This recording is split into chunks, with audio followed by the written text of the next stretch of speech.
कश्मीर में आतंकियों के हमदर्दों पर एक्शन तेज हो गया है। आतंकियों के 36 ओवरग्राउंड वर्कर्स पर एक्शन हुआ है।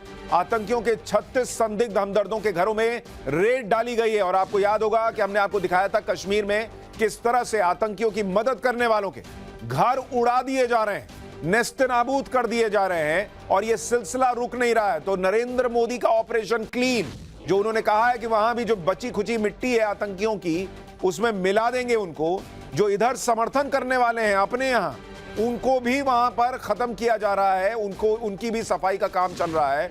कश्मीर में जबरदस्त ताबड़तोड़ एक्शन हो रहा है। इस वक्त की एक और बड़ी खबर, ब्रेकिंग न्यूज नंबर 4। पीओके में पाकिस्तान के आतंकी कैंपों में खलबली मची हुई है। पीओके के आतंकी कैंप्स को खाली करने में पाकिस्तान जुटा हुआ है। आतंकियों को पाकिस्तान की आर्मी की शरण में जाने का आदेश दिया गया है। पीओके में लीपा, जूरा, दुधनियाल, केल और शारदी में टेरर कैंप्स हैं। हमले के डर से टेरर लॉन्च पैड को खाली करवाने का आदेश दे दिया गया है। यानी पाकिस्तान को भी लग रहा है कि भारत पीओके पर अटैक कर सकता है और वहां जो टेरर कैंप्स हैं उनको खत्म कर सकता है। और इसलिए पीओके में जो आतंकी हैं उनको जल्द से जल्द शिफ्ट किया जा रहा है कि हटाओ भैया इनको, कब पता नहीं भारतीय सैनिक आएंगे और ठोक के चले जाएंगे। तो ये बड़ी खबरें मैं आपको बता रहा था, 4 बड़ी ब्रेकिंग न्यूज जो इस वक्त आ रही हैं। लेकिन न सिर्फ पूरा भारत बल्कि पूरा पाकिस्तान इस वक्त टकटकी लगाकर देख रहा है कि बॉस मोदी कब क्या कर रहे हैं। भारत की सांसें थमी पड़ी हैं, पाकिस्तान की लगी पड़ी। इस बीच प्रधानमंत्री मोदी जो कर रहे हैं उससे तो लग रहा है कि पाकिस्तान पर एक्शन का टाइम अब बहुत दूर नहीं है। पीएम मोदी अब यह तय करने में जुट गए हैं कि पाकिस्तान को कब कैसे सबक सिखाना है। उसकी फाइनल चीजें हो रही हैं और उसके लिए सही जगह, वक्त और मौका तय किया जा रहा है। एक के बाद एक बड़ी बड़ी मीटिंग्स हो रही हैं। पीएम मोदी के इस निर्णायक एक्शन से पहले पीएम मोदी ने पाकिस्तान को बिजी रखा हुआ है। हर दिन भारत पाकिस्तान को नए नए झटकों की डोजेस दे रहा है। आज उन झटकों के बारे में भी आपको बताऊंगा। लेकिन पहले बात उस मीटिंग की जिसके लिए कहा जा रहा है कि क्या पीएम मोदी ने पाकिस्तान पर फाइनल प्रहार की तारीख यानी डेट तय कर दी है। क्योंकि अगर आप देखिए, आज रक्षा मंत्री राजनाथ सिंह ने आर्मी चीफ से पहले मुलाकात की। आर्मी चीफ कुछ दिन पहले ही कश्मीर में जाकर हालात का जायजा लेकर वापस आए थे। इस मीटिंग को खत्म करने के बाद, वहां पर आर्मी चीफ से मिलने के बाद रक्षा मंत्री राजनाथ सिंह पीएम मोदी से मिलने जाते हैं। 40 मिनट उन दोनों की बातचीत होती है। और आपको यह भी याद दिला दूं कि इससे पहले कल रक्षा मंत्री Rajnath Singh chief of defence staff यानी सीडीएस से मिले थे। यानी सारी जो मीटिंग्स हो रही हैं वो इशारा कर रही हैं कि लगातार पीएम को ब्रीफ किया जा रहा है कि क्या हो रहा है, क्या स्थिति है, आर्मी की तैयारी क्या है। अजीत डोवाल, वो कई बार कहा जा रहा है कि इन मीटिंग्स में शामिल हो रहे हैं, अलग अलग जगहों पे जो तैयारी है उस पर नजर रख रहे हैं। यानी पूरी तरह से ये जो मीटिंग्स हैं वो बता रही हैं कि अब चीजें जो हैं वो फाइनल स्टेज में पहुंच रही हैं। कई ऐसी अपुष्ट खबरें हमारे पास हैं जो हम आपको नहीं बताएंगे देश हित में, क्योंकि इस वक्त एक एक न्यूज जो हम आपको बताते हैं वो बहुत सेंसिटिव है। और जहां देश की सुरक्षा का मसला है, देश हित का मसला है, नवभारत टीआरपी के बारे में नहीं सोचता। खबर होगी भी और देश के लिए इंपॉर्टेंट होगी और ऐसी होगी जिससे देश बताने से देश का नुकसान होगा, तो हम कभी वो खबर नहीं बताएंगे। इसलिए बहुत सोच समझकर हर चीज आपके पास ला रहे हैं। इस सब मीटिंग का मैसेज क्या है? यही कि पाकिस्तान के खिलाफ सैन्य तैयारी तेजी से आगे बढ़ रही है और इसका जायजा लिया जा रहा है। इधर दिल्ली में मीटिंग पर मीटिंग्स चल रही हैं, उधर ग्राउंड पर सेना ने अपनी तैयारी पुख्ता कर ली। आसमान में रफेल और सुखोई उड़ने लगे हैं। भारत ने आज ही रफेल को लेकर नई डील की है, जिसके बारे में आगे आपको बताऊंगा। 4 दिन से एलओसी पर पाकिस्तान धुआं हो रखा है।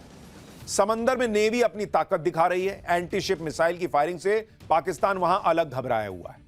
यानी जमीन से लेकर, आसमान से लेकर समुंदर तक भारत अपनी ताकत दिखा रहा है। इतना ही नहीं, आज की हाईटेक दुनिया में एक युद्ध आपको सोशल मीडिया पर लड़ना पड़ता है। अब एक मोर्चा खुला हुआ है नैरेटिव का, क्योंकि हमारे यहां कुछ लोग ऐसे हैं जिनकी बातों का इस्तेमाल पाकिस्तान हमारे खिलाफ कर रहा है। ये कौन लोग हैं जो दुश्मन का नैरेटिव बना रहे हैं, जिनसे मोदी को निपटना पड़ेगा, उसके बारे में आगे बताऊंगा। लेकिन पहले देखिए कि भारत के खिलाफ प्रोपेगेंडा फैलाने वाले पाकिस्तान के यूट्यूब चैनल्स की दुकान बंद कर दी गई है। मोदी सरकार ने आज बीबीसी इंडिया को भी टाइट किया है, जिसे आतंकियों को आतंकी बोलने तक में दिक्कत हो रही थी। और बीबीसी कैसी कवरेज करता है आपको पता ही है। लेकिन नरेंद्र मोदी और उनकी सरकार इस वक्त ऑपरेशन क्लीन में लगे हैं। ना आतंकियों को छोड़ेंगे, ना आतंकियों के समर्थकों को छोड़ेंगे, ना किसी भी तरीके से जो भारत के खिलाफ प्रोपेगेंडा चला रहा है उसको छोड़ेंगे। तो पाकिस्तान के यूट्यूब चैनल्स बंद कर दिए गए हैं। तुम्हें जो ज्ञान देना है अपने यहां दो, हमारे यहां प्रोपेगेंडा ना फैलाओ। और बीबीसी को भी कहा है कि थोड़ा हिसाब से चलो, यहां रह रहे हो, रिपोर्टिंग कर रहे हो, लेकिन एजेंडा मत चलाओ, रिपोर्ट चलाओ। यानी पीएम मोदी ने एक साथ कई मोर्चे खोले हुए हैं। पीएम मोदी के बैक टू बैक एक्शन से पाकिस्तान कैसे घबराया, भारत में पाकिस्तान की भाषा बोलने वालों को क्या नई चेतावनी दी गई है, ओवैसी और उमर अब्दुल्ला जैसे नेता वायरल क्यों हो रहे हैं, पाकिस्तान के खिलाफ तैयारी का फाइनल काउंटडाउन किस तरफ जा रहा है, यह सब आज आपको दिखाऊंगा। लेकिन जो पहले दिन भर हुआ उसकी एक झलक देखिए।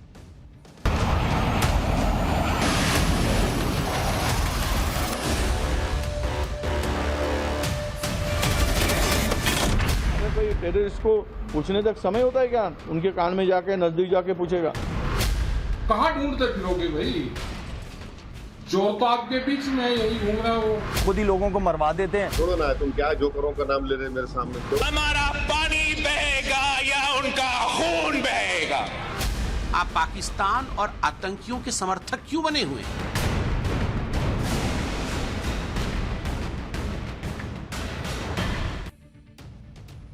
बाहर के दुश्मनों से तो नरेंद्र मोदी लड़ लेंगे, उसकी तैयारी जोर शोर से चल रही है। लेकिन घर के अंदर कुछ लोग जो ऐसी भाषा बोल रहे हैं जो दुश्मन बोलता है, दुश्मन को पसंद आती है, उनसे भी निपटना जरूरी है। ये वो लोग हैं जो सवाल करने की आड़ में पाकिस्तान और आतंकवादियों का नैरेटिव चला दे रहे हैं। सरकार से सवाल जरूर करने चाहिए, लेकिन जब हालात ऐसे हों कि देश अपने दुश्मन का जवाब देने जा रहा है, दुनिया को सबूत देकर बता रहा है कि देखो इसको ठोकना जरूरी है, तो कम से कम उस वक्त में वही बात करनी चाहिए जो देश हित में है, न कि पाकिस्तान के हित में या आतंकवादियों के हित में। बहुत सोच समझ कर बोलना चाहिए। लेकिन यहां भारत में कुछ लोगों ने जैसे ठान रखी है कि पाकिस्तान और आतंकियों को ही फायदा पहुंचे तो पहुंचे, लेकिन हम तो मोदी विरोध में बोले। कांग्रेस के एक नेताजी हैं, उनको सुनिए। पीड़ितों के आंख के सामने उनके अपनों को आतंकियों ने मार दिया धर्म पूछकर, और महाराष्ट्र कांग्रेस के विधायक हैं विजय वेट्टीवार, वो मानने को तैयार नहीं, कह रहे हैं कि आतंकी के पास इतना टाइम है कि धर्म पूछ के मारेगा। सुनिए जरा भाई साहब। तो उन्होंने हिंदू का पूछ कर मारा। अरे कोई टेररिस्ट को पूछने तक समय होता है क्या? उनके कान में जाके नजदीक जाके पूछेगा। ये सब जो बातें हैं बहुत सारे इसमें कंट्रोवर्शियल, कोई बोलता है ऐसा हुआ ही नहीं, कोई बोलते ऐसा हुआ है। ये प्लान करके मत करो। टेररिस्ट है, उसको कोई जात धर्म नहीं होता है। महिलाएं रो रो कर बता रही है कि मेरे पति को धर्म पूछ के मार दिया। कांग्रेस के नेता कह रहे हैं कि आतंकी के पास इतना टाइम नहीं है कि धर्म पूछेगा। बच्चा बता रहा है कि मेरे बाप को मार दिया धर्म पूछकर।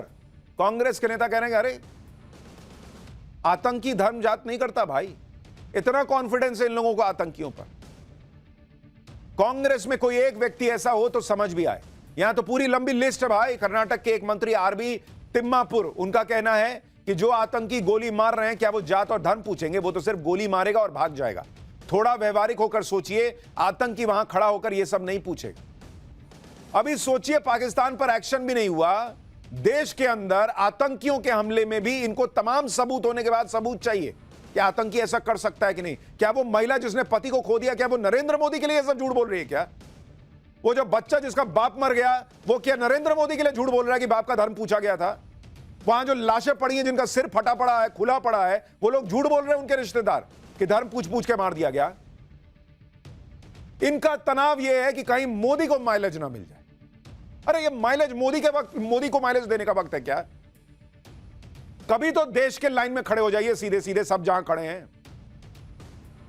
कुछ लोग आतंकियों को क्लीन चिट दे रहे हैं, कुछ लोग तो पाकिस्तान को क्लीन चिट दे रहे हैं। ये राकेश टिकैत को सुनिए जरा कैसी बातें कर रहे हैं। तो देश को यह बात समझ में नहीं आई अभी कि जो एक घटना घटी है, इससे लाभ किसको हो रहा है? कहां ढूंढते फिरोगे भाई? चोर तो आपके बीच में यही घूम रहा हो। वो बॉर्डर पार पाकिस्तान में थोड़ा है कि जो भी ठाव पूरे देश की वो चले जाओ पाकिस्तान में। चोर तो आपके बीच में है। इस घटना से किसको लाभ हुआ है और किसको नुकसान हुआ है? क्या कोई कश्मीर के लोग अपने यहां पे घटना करके आबाद होंगे? यानी इनके हिसाब से जो घटना हुई है वो यहीं घर के लोगों ने की है, पाकिस्तान का कोई रोल नहीं है। ये है राकेश टिकैत, बक्कल उतार देने की बातें करने से लेकर अब देश के खिलाफ बयानबाजी कर रहे हैं। इस तरह की बयानबाजी से देश को नुकसान होगा। पाकिस्तान ऐसे ऐसे बयान उठाकर दुनिया को दिखाएगा कि देखिए वहां के लोग ही कह रहे हैं कि ये तो भारत के लोगों ने किया है। पाकिस्तान को फायदा आसानी क्या होगा ये आसानी से समझा जा सकता है, लेकिन शायद इस इकोसिस्टम को मोदी विरोध के आगे कुछ दिखना बंद है। जैसे एक सिंगर है नेहा राठौर, उसने ऐसा बयान दिया है जिससे वो पाकिस्तान में रातों रात स्टार बन गई। नेहा सिंह राठौर ने आरोप लगा दिया कि मोदी सरकार ने बिहार चुनाव में फायदे के लिए हमला करवाया होगा, लेकिन यह बड़बोलापन भारी पड़ गया उसको। नेहा सिंह राठौर के खिलाफ देशद्रोह का केस दर्ज हो गया और ये लोग बोलते वक्त भी नहीं सोचते हैं। बिहार में नवंबर में चुनाव है, नरेंद्र मोदी ने क्या किया कि अपने लोगों को मरवा दिया होगा इनके हिसाब से, और पाकिस्तान को पे जाके एक्शन कर देंगे और बिहार चुनाव जीतने के लिए ये सब हो जाएगा इनके हिसाब से।